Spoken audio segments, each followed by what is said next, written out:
formed what was called the Death Squad. The true answer to enemy of my enemy is my friend, where members of the Aryan Brotherhood, Norteños, Sureños, Nuestra Familia, La M, Bloods, Crips, Latin Kings, united under one cause: wipe out all the rats and child molesters. Using convict ingenuity, power tools, and pure rage to break down a wall, to get into that cell, and then to open their cells, it would be a night filled with carnage. Yet every single person they went after did some of the most evil things you can imagine to children and women. Let's get into it. First, they would hear, "Governor, we've lost contact with the penitentiary. When we call there, we don't get any answers. I thought I'd better alert you. It's possibly we have a serious problem." It was more than serious, almost from the start, as violence cascaded from one part of the facility to another. In the first moments of the uprising, inmates looped a belt around the neck of one of the guards they'd taken hostage and began to push and kick him northward toward the prison's control center. According to Bingham's report, the guard had been beaten so badly, guards in the control center didn't even recognize it. But they soon had a much more bigger problem. Prisoners began attacking the observation window and eventually shattering it with a fire extinguisher. They invaded the prison's administration office, dumping cabinets full of official records into the middle of the room and setting them ablaze. Between all the fires, and including bodies, the inferno was so hot that the metal beams supporting the roof began to sag. Inmates pillaged butcher knives and food from the prison kitchen, and then they plundered the prison pharmacy. An unlimited supply of uppers and downers and syringes. Some of the most dangerous, bloodthirsty inmates were armed with weapons and massive amount of drugs. Yet, there was a different breed of inmate. Those that were part of the uprising formed an informal death squad with comrades in cell block 3 who were just like them, some of the most dangerous men in the institution, and they set out about settling scores with alleged snitches, child molesters housed in protective custody. Though there was many murders, but the men they murdered in this part of the prison were brutally tortured and mutilated. Before I go into detail of each murder of these child molesters and rats, let me give you an idea of just how bad it was. Prison would be shut down after this riot, and they would do tours and film movies in these exact locations. A tour guide would show black marks on the concrete floor where a child molester was beheaded. The guide would also identify smoky black stain where there was a man that had his eyeballs gouged out before he was burned to death with a welding torch, just so you understand how fucked up it was when you hurt women and children. Or if you think you're a gangster and then you face time and you tell on everybody, time doesn't exist, only opportunity. I'm about to go into all of their deaths and how they got in there. But imagine you hurt those women and children, you told on your organization, and you're sitting in PC thinking, whatever, it's not that bad. Then all of a sudden, you see a death squad of inmates come through that door with blowtorches.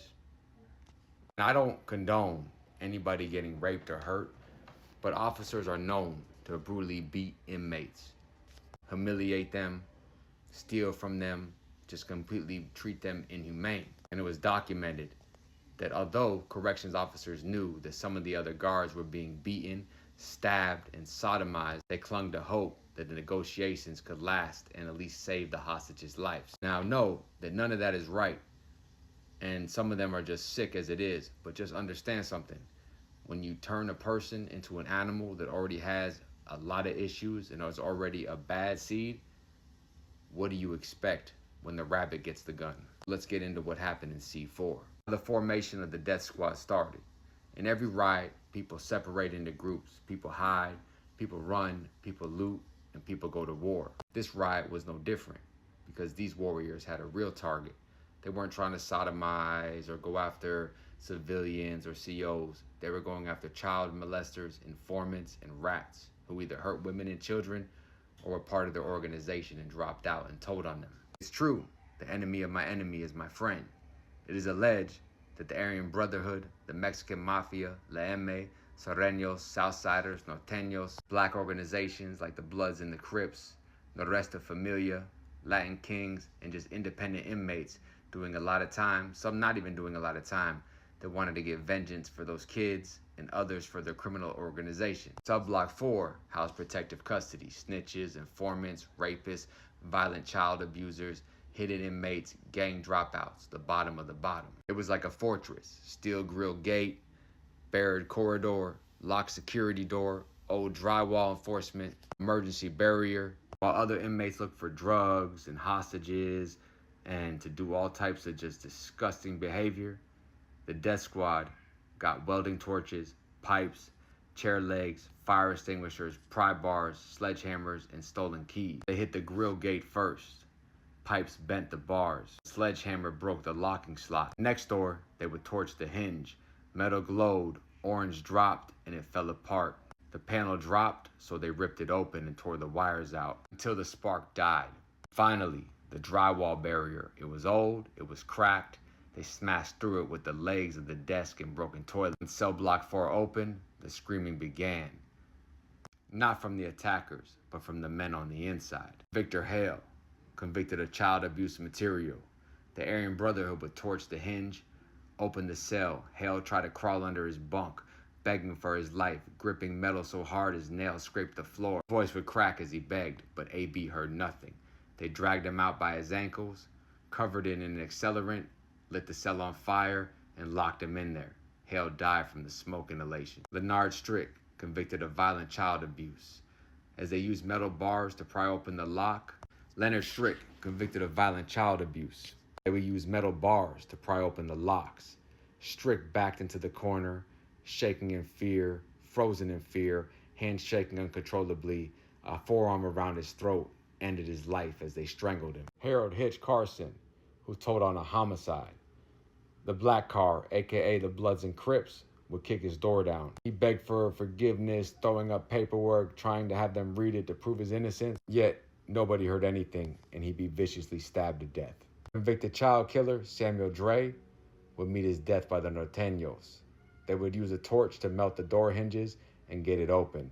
He screamed for a chaplain and was shaking, but one swing from a weighted bar, instant collapse as they fractured his skull. Chomo Joseph Penn, who abused minors, would have his lock smashed with a fire extinguisher. Once the cell was open, he actually tried to fight back with a sharpened toothbrush. Yet, it did absolutely nothing, and he would be beaten to death. Edgar Reyes, an informant, would have his cell opened by the regular key. Reyes begged, raised his hands, begged for mercy, but Laeme strangled him and put him back on his bunk. Mark Litton, convicted of beating and hurting a disabled person, would meet his death by the Aryan Brotherhood, who, as he ran and begged and asked for help, they would beat him to death and crack his skull. David Doc Melrose, who betrayed his own organization, would meet his end as they broke into his cell and stabbed him in his gut over and over. Terrence Boyd would be arrested and convicted for production of child abuse material. They would break into his cell, try to run out, but then they would stab him in his chest over and over until he fell and died in a puddle of blood. Jared Loomis, a teen killer. The Norteños would open the cell. He would even try to attack him with a broken broom. Yet, with over 40 stab wounds, he wouldn't go too far and fall face down. Patrick Lyle, who turned state informant and testified against the Mexican mafia. Lemme would open his cell with a regular cell key. He offered deals and begged, but they would ultimately strangle him to death. Brian Fester, convicted of abusing minors in his own family, the Aryan Brotherhood would pry open his cell. He was hiding like a coward, but yet was beat to death. Raymond Shaw, an assault on a teenage girl, the hinges were broken off his cell. He begged on his knees, but was beaten to death as they cracked his skull on the ground.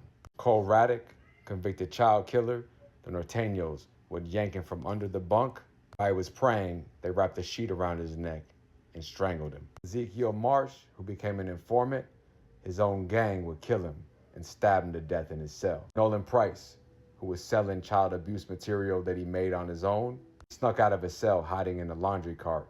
They would beat him to death in that laundry cart.